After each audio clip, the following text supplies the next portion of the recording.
So we, for example, had a student who wrote a song about the dangers of body dysmorphia and what that can do to your self-image. We had a student actually design a video game about what it's like to be stuck in the cycle of addiction. So just the results were really far and wide. We got some really, really cool and exciting projects to look at. Hello everyone, my name is Dr. Matthew Werwood. And my name is Dr. Cindy Burnett. This is the Fueling Creativity in Education podcast. On this podcast, we'll be talking about various creativity topics and how they relate to the field of education. We'll be talking with scholars, educators, and resident experts about their work, challenges they face, and exploring new perspectives of creativity. All with the goal to help fuel a more rich and informed discussion that provides teachers, administrators, and emerging scholars with the information they need to infuse creativity into teaching and learning. So let's begin. Today, we have a very special episode for you. We're going to do something we have never done before. So several months ago, I posted on my LinkedIn profile that we were looking for creative educators to come onto the show.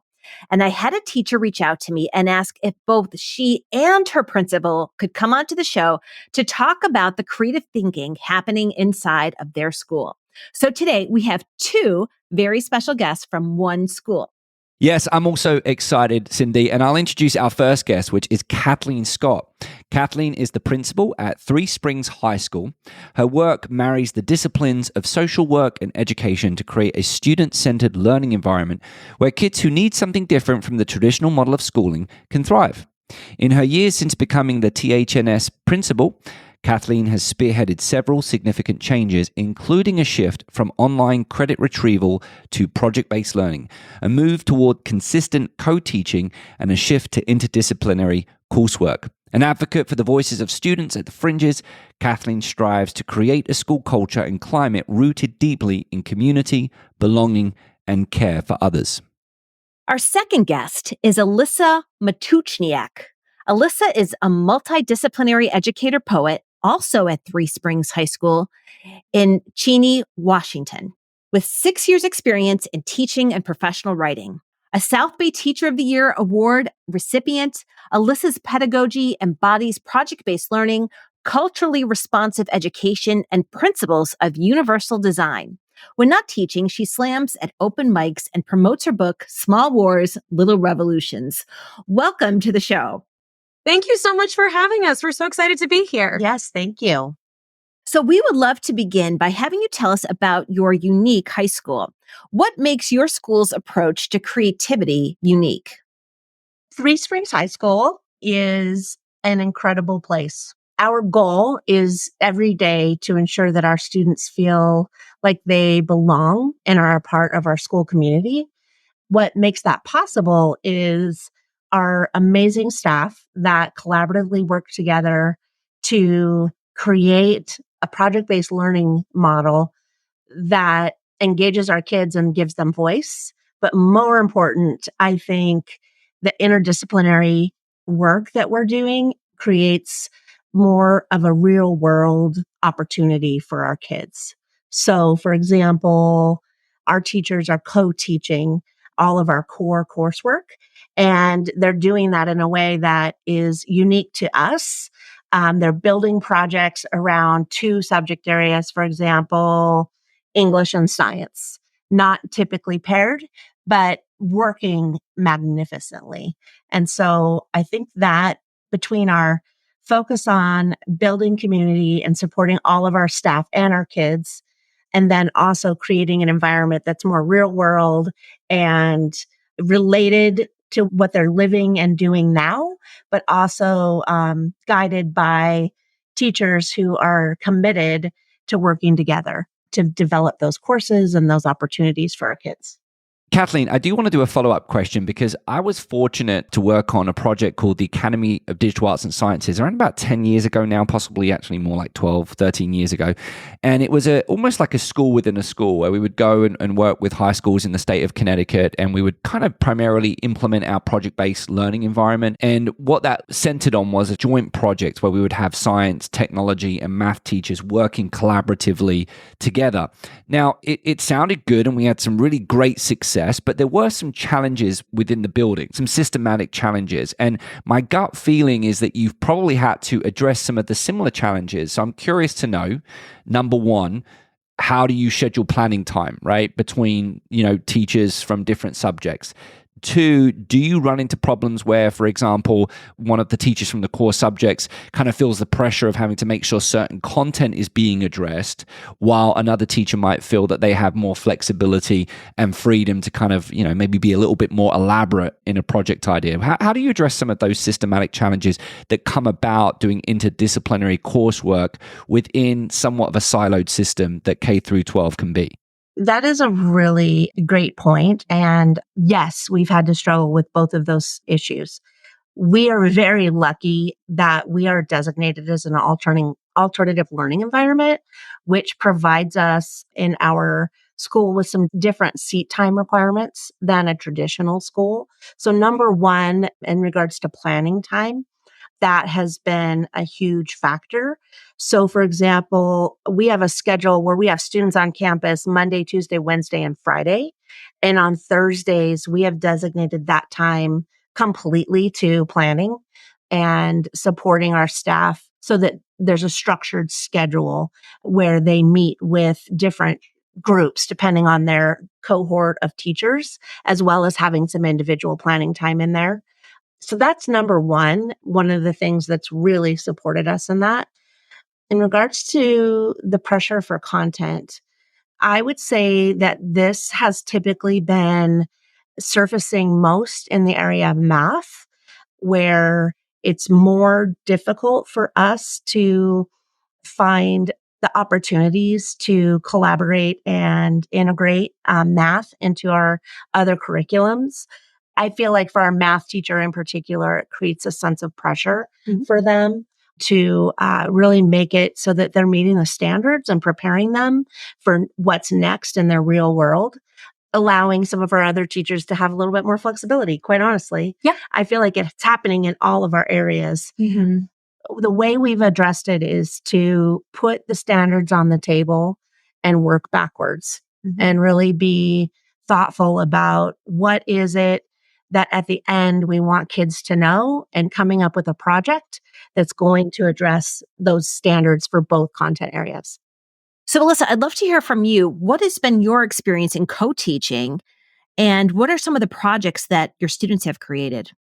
Yeah, thank you for asking. So this particular school year, I'm actually co-teaching all year long with our on-staff science teacher, Drake Heron. And so depending on the term in which we're teaching, we are addressing not only different standards and working with different groups of kids, but we're designing brand new projects for each of the 4 terms that we teach. To give you an example of what that might look like, our first term this school year, we co-taught a science, an English, and an art combined class to our 9th and 10th graders, where we took some core areas of health that we wanted students to unpack and address, and taught kids the value of self-expression through both language and the arts in order to generate an artistic product that shared a relevant health message with their broader community. So kids were looking at things like body image and body dysmorphia. They were looking at substance abuse. They were looking at healthy relationship dynamics. As they learned about each of these different areas of health, we introduced them to different art and literary forms such as mask making, poetry, songwriting, to give kids a taste of the skills that they need in order to engage in art that was like message focused. And by the end of the term, kids chose their favorite area of health and their favorite form of art and produced a brand new product that shared a message. So we, for example, had a student who wrote a song about the dangers of body dysmorphia and what that can do to your self-image. We had a student actually design a video game about what it's like to be stuck in the cycle of addiction. So just the results were really far and wide. We got some really, really cool and exciting projects to look at. Wow, you just gave me goosebumps. That's my goal, Cindy. But also, can I say something, right? Like yes, you've got the goosebumps effect, but you can see the energy and excitement that you have as well, Alyssa, right? Yeah. From a 10,000 foot view, it sounds like you've been given an opportunity, a space, as a teacher to go and get creative, to think about how you might connect student interests with these projects. And you've done so really successfully. And in some ways, Cindy, do you remember we spoke to Liz Redday around the personalized interest projects? And there's a lot of similarity there about making those connections to interest. So, Alyssa, I'll ask the same question I asked of Liz in that episode.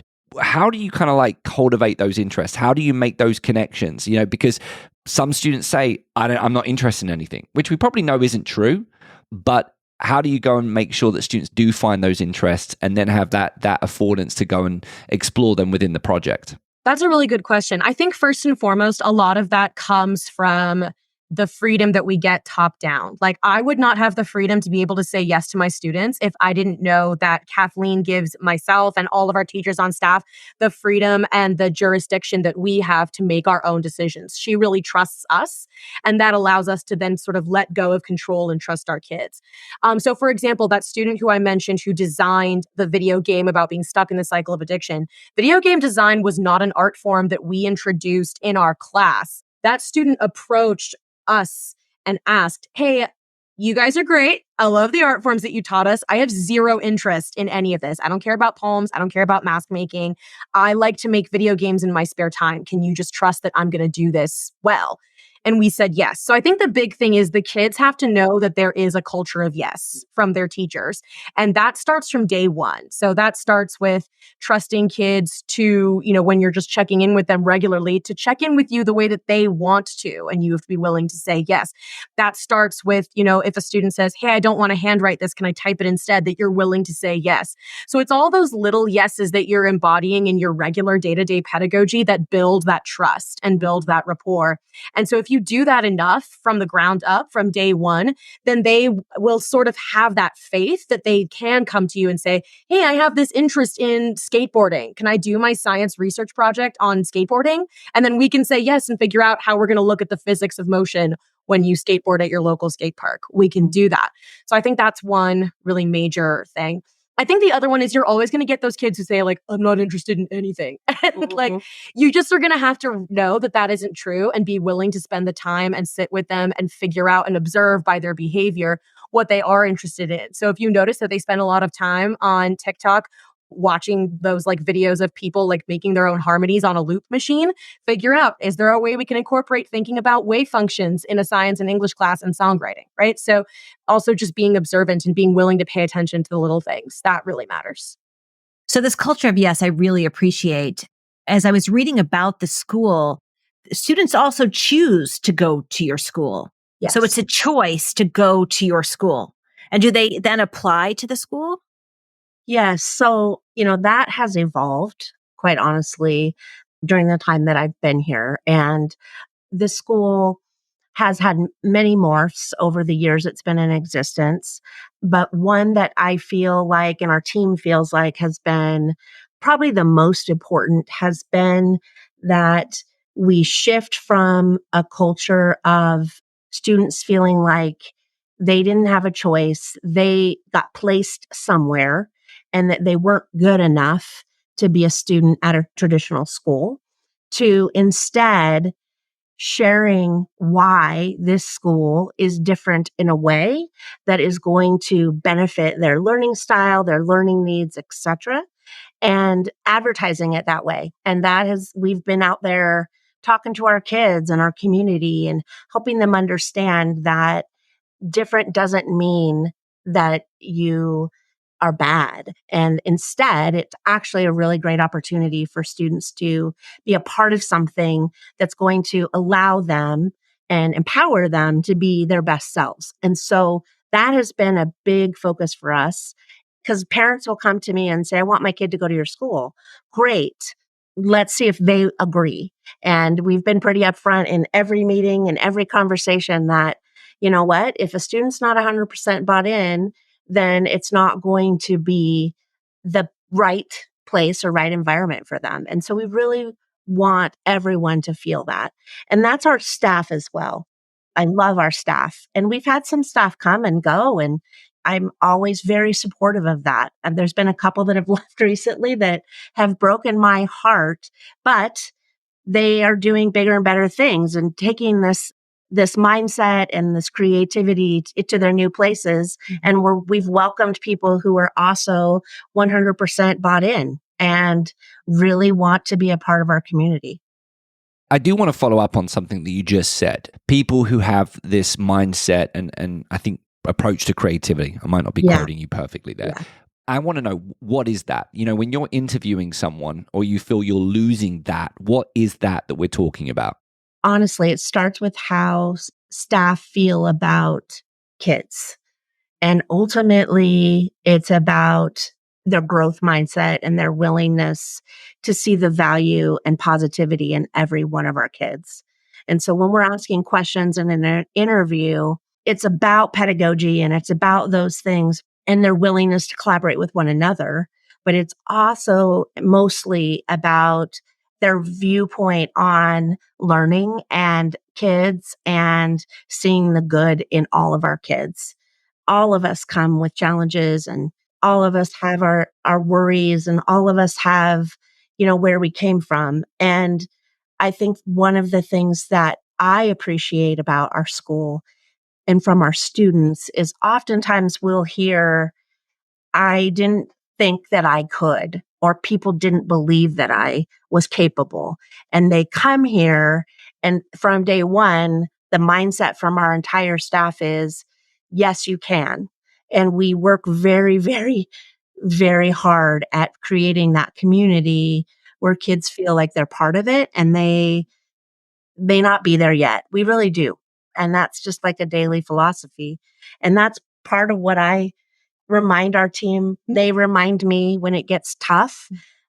Hey, you know what? It was a bad day. It was a bad week. It was a whatever. Mm-hmm. But tomorrow's a new day and kids are they come back to us and they are ready to try again. And we need to be ready to try again too. And we are very clear with our kids that we are not perfect people and that we mess up and we apologize when we do. And so we're just modeling, I feel like, a community and expecting from our kids and families that same respect. And that makes us just a pretty unique and pretty great place. Is it okay if I add on to that a little bit? Absolutely. When I think about our staff, like all of the teachers who work here, and even beyond just the educators, when I think about our principal, when I think about our secretary, when I think about our counselor and our social work intern, I think the one major thing that I see all of us having in common is a really strong balance between forethought and planning and a willingness to be spontaneous and flexible. I really think that every single one of us has a good balance of those two things. So, when we have that Thursday planning time, we're doing incredibly deep work, thinking about the integration of disciplines, thinking about how do we get guest speakers to come to our room? Can we take our kids out on field trips that are relevant? How can we embed the local community in our work? But we also have the flexibility to go in the middle of a class, this is really not doing it. This is not working. We got to pivot and be ready to pivot. And I would say historically, at least in my experience, all of us have that ability to go, oh, that's not working. Mm-hmm. Shift gears. Let's try again. Do you want to bring more creative and critical thinking into your school? Look no further than our podcast sponsor, Curiosity to Create. Curiosity to Create is a nonprofit organization dedicated to engaging professional development for school districts and empowering educators through online courses and personal coaching. And if you're craving a community of creative educators who love new ideas, don't miss out on their Creative Thinking Network. Get access to monthly webinars, creative lesson plans, and a supportive community, all focused on fostering creativity in the classroom. To learn more, check out curiositytocreate.org or check out the links in the show notes for this episode. One thing just to mention, from a 10,000 foot view, and I think it really is just me paying a compliment, is that I think there's a lot of facilitation, Cathleen, that you're doing. I mean, if you think, Alyssa said, I want to bring my principal on. I mean, let's not overstate, right? If there are any principals listening right now, we should acknowledge that here is a teacher who's excited and passionate about their school and their work, and they want to talk about the work, but I need to recognize that I'm within a school and I've had opportunities to do what I'm doing because of my principal. My principal is an important part of that system. And so I need to bring them on because they're part of that story. So that there in itself, I think says a lot about the culture that exists at your school. And I'm just out of curiosity, I don't know if you've got any taglines around the yes culture, but it was so interesting to hear the fact that Cathleen says yes. And so you feel that you say yes to the students, right? And that culture of yes, I mean, is it just coming out in this interview, or is that something that actually you do talk about as a school to represent your culture? We're a yes school. We say yes to everything, right? Yes. Wait, was you about to say yes and no? It sounded like you were about to say yes and no. I was going to say absolutely yes. Our motto is we choose Three Springs. And I think from that motto, it has become this opportunity for us to find ways to say yes. So yes, it is. And I would say also that I just want to do a shout out to my boss, Kelly Nichols, who has really allowed me to flourish in these opportunities to be at this school full time, in it with these kids and the staff, because we have a little over 100 kids. And so as a district, our school district has very much, empowered us to go far and do this and do it right and do what's best for kids. And I just want to say that. And so as far as yes goes, there's always those limitations, and I try to keep that, from my team as far as like the money aspects and the, all the bureaucracy that happens. But in general, I feel really supported from a district level, which allows me to really support my team. And then as far as that question you asked, or the comment you made about the facilitation piece, I think what I've learned is that the systems that we put in place in support of kids and teachers are what make this possible. Katie Karshney, she's a coach that came and worked with our school last year and really helped me, I would say, put in some great systems around, for example, learning labs. So we are in each other's classrooms, learning from each other. We're planning and very specifically around that co-teaching model and practicing it together. And our kids are aware of that and they're a part of that. And sometimes they're looking at us like we're nuts, but you know what? They go with it and they appreciate it. What we've done very intentionally is make sure we have planning time, one, but also prioritize our learning as a team together, and including our kids in that, and including student voice in what we do as far as what classes we teach, how we teach them, the projects, etc. If I can add on to that as well, I think that, so something I really appreciate from an educator perspective that I think is unique, at least to how Cathleen operates as an administrator, is when I think about leadership styles that I've experienced in the past, it tends to be very hierarchical. I'll go to a staff meeting once a month. I'll be read my list of directives, and then it's like, off you go, soldier, into the wild, go enact these operatives that I had no voice in, that I didn't get to participate in. I feel disengaged from that process. But here at Three Springs, whenever we meet together as a staff, everything is very cyclical. Everything is very collaborative. I think that if you wandered into our building and watched us have a staff meeting, it would actually be pretty unclear who the administrator is. And I don't think that's a bad thing. Cathleen gives all of us a lot of voice and choice ourselves as educators to say, hey, this week we really need to prioritize this. Next week we can go back to thinking about this other thing. And I think that that allows all of us to be leaders in our own right. And us having that freedom, we then can pass it on to our kids and find ways to help them see their own leadership potential. So as far as having choice and voice, I am a huge advocate for both of those things in the classroom. And I think it's not happening as much as I would like to see it in high school classrooms.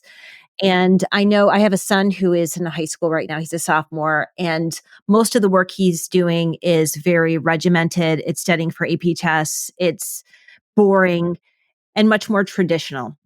So I wonder, when people come to you and say, okay, you're doing this completely different approach to high school, What do you show them in terms of what happens to these students? That's what I'd like to know, is what happens to these students once they graduate? That's a really valid and valuable question. And that is, we're in the beginnings of that, right? Like this is 3 years now. Mhm. And so, our first cohort that have been with us this entire time are seniors next year.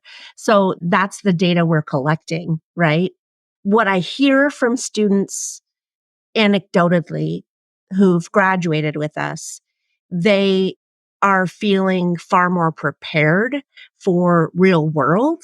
They're saying like they feel like they can go out and get an apartment or live on their own. I mean, just basic life stuff. But as far as like that higher level learning, I don't know yet. I feel like our kids leave us feeling loved and supported and cared about and better off for the opportunity. But that's the piece that I'm hopeful. I'm really hopeful. We know the research supports what we're doing, as far as that critical thinking piece and executive functioning piece that we're really working so hard to support.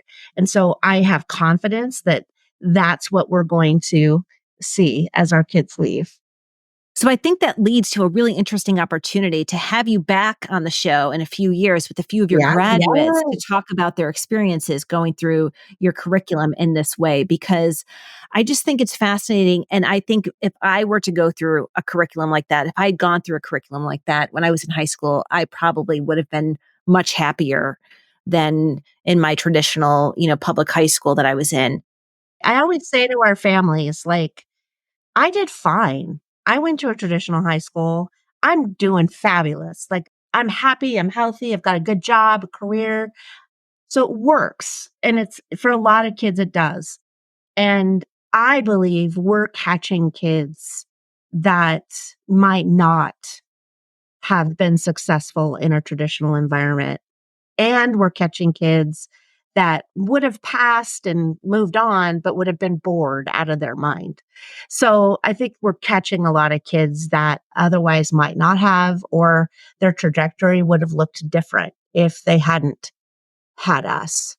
Part of this conversation is reminding us, it sounds like I'm doing a plug for a few shows here, but we've had a conversation with somebody called Victoria Waller, who spoke a lot about her work with students with learning differences. And she's had this wonderful statement that she, A, never meant a child who doesn't want to learn, and B, every child has interests. And once you make those connections to those interests, there's absolutely no stopping them. And I certainly, I've got someone that I know, and identified with some learning challenges at an early age, but without a doubt, I think one of the most talented, creative people I know around engineering and just like coming up with solutions to problems associated with product development and electrical items. Just absolutely mind-boggling brilliance. And I feel like they've spent a lot of time trying to find spaces that allow them to accommodate for that talent, right? That is just something you just don't see. And I suppose that's what it is, right? Like so often we can make these observations about this incredible talent or potential that students possess, but not every environment can accommodate that potential. I think that's the key point is recognizing that you don't always have to fit into the traditional mold in order to define yourself as being successful or as being, I don't know, I haven't got a better word for it, but it's about really just finding a space where you can be you and you can actually deploy and grow on your creative abilities. And it sounds like your school is doing an incredible job at that. And hopefully through this podcast, more families, whether it's your school or other schools, other families can say, you know what, let me spend some time actually identifying the better space for my child, as opposed to me thinking where they should be based on what society says that they should be doing at a certain age. Now, before we go, I do want to switch this up and I want to come back to the very first question, because Cathleen, you had said something really early on where you had kind of acknowledged to a certain extent that by not being a traditional school, you might have a little bit more freedom in certain areas. But nevertheless, you said something about math being a challenge, right? It's content, and so math is a challenge. So if I'm an administrator listening and being inspired, and I think there's really a lot of inspiring stories, that you're sharing here today. Is there a particular kind of like subjects that match up really well? What's a perfect match? If I was going to try and just, I line two subjects, where would I start off? Like, I can't change the whole school, but maybe I'm looking for just 2 teachers or 3 teachers. Where do you think I should start? Is it subject based, or is it purely based on the teacher and some of the characteristics you referenced? I feel like it's not subject based. I do feel like it's the characteristics of the teachers and their willingness to take risks and be willing to collaborate and let another content take a moment ahead and share, like that ability to really see how we can integrate and then be willing to compromise along the way in the support of both. And that does take, we all know our favorite teacher who's like, my content's the most important always. And that was Tooch. It was me. And she has definitely evolved in that way. Like, yeah. And so, but, she has a partner where like they together have really just like flourished and been willing to like step outside their comfort zone and try something. And it's fun to watch. It's fun to see. And then our other teaching teams, it's interesting. Like we paired a financial algebra and US history class last semester, and it turned out to be incredible and amazing. And our kids walked away, really understanding some crucial pieces of history when it came to housing and education and just some things that like are really real world to them and going to impact how they see the world. So I feel like really it doesn't matter as much as you have to be willing and be ready to pivot when necessary. I think that's something that our teams have really had to, like, they do a lot. They're really great at their backwards planning, but also recognizing along the way that there's going to be times where, whoops, that is not working and we've got to figure something out. So, yeah.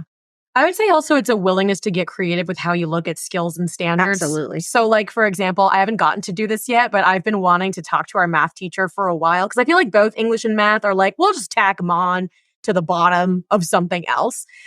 Happens a lot. And I've been wanting to work with our math teacher and talk about how like, hey, in mathematics, being able to understand, recognize, and analyze patterns shows up a lot in mathematics classes. That shows up a lot in English classes in terms of like literary analysis and being able to understand word choice, literary devices, that sort of thing. Why don't we do something together around pattern analysis and figure out how we can look at that a little bit more broadly? So I think it's also a willingness to not be so married to the like letter of the law when it comes to standards and being willing to see their spirit a little bit more. And once you get started, you can't stop. True. That's the other part. Like once, like now they're like all want to work together, and, and we don't have enough time in the day for that. So, but it's pretty great to see that, and it's fun to watch them get creative. And sometimes I'm like, okay, guys, take it back a step. But mostly it's yes. Mostly it's yes. That's true. Well, Cathleen and Alyssa, I have to say, I just feel energized even talking to both of you, how spirited both of you are about schools and teaching. And Matt, I don't know about you, but I sort of want to fly out to Washington just to take a peek around the school because I think it just sounds amazing. Oh, I totally agree. I mean, I'm sitting back in the chair because I could go on and on. Unfortunately, our viewers can't see their passion and energy and how they're jumping off of each other. But I'm seeing a great conversation in our debrief because there's so many amazing things that have come out of this discussion. Absolutely. So we wrap up every episode with 3 tips you would give to educators to help them bring creativity into the classroom. So what 3 tips would you give them? Okay, so I have one tip and then Kathleen's going to share 2. So my one tip I think that helps bring creativity into the classroom, this is maybe a hot take, is you need to have a creative life yourself. And when people hear that, they think that I mean, oh, you have to be an artist. You have to paint. Like, no, you do not. I cannot draw stick figures, right? But I'm still a very creative person. I write poetry. Maybe your creative approach is you're really good at organizing spaces. Maybe you're really good at interior design. Maybe, Matt, as you were saying earlier, you have that friend who like solves brilliant engineering problems in unique ways. That's creativity. It doesn't have to be arts focused, but you need to nourish your own creative cup in order to then pour it back out into your work. And you have to find out what that is for you, but I promise you every single person on this planet has it. So find your creative nook. Make sure that on your off on like non-contract hours that you're pouring meaningfully into yourself for whatever that looks like. And then it will pay dividends. It pays rewards in the classroom. So I would say build the systems. I know that seems like boring, but you really do have to have systems in place that allow for the collaboration to happen. And then tied to that, as a leader, I believe that I do not hold all the answers. And I trust my teachers. And I think the more I trust them, the more willing they are to stand up for what's right and for what's best, but also do so in a way that's going to be the most creative and supportive of our kids. And so there's not one right way. And sometimes I have to be the guy that says, that's it. This is the answer. But in general, I believe that you have to trust the educators in the classroom who are working with our kids every day. So systems of support, trust our leader, trust our teachers, but also trust in your kids. Like our students know what they need. They need us to listen and hear them and let them guide our next steps. So I think crucial component is our kids. They have more to say than what we give them the opportunity to share.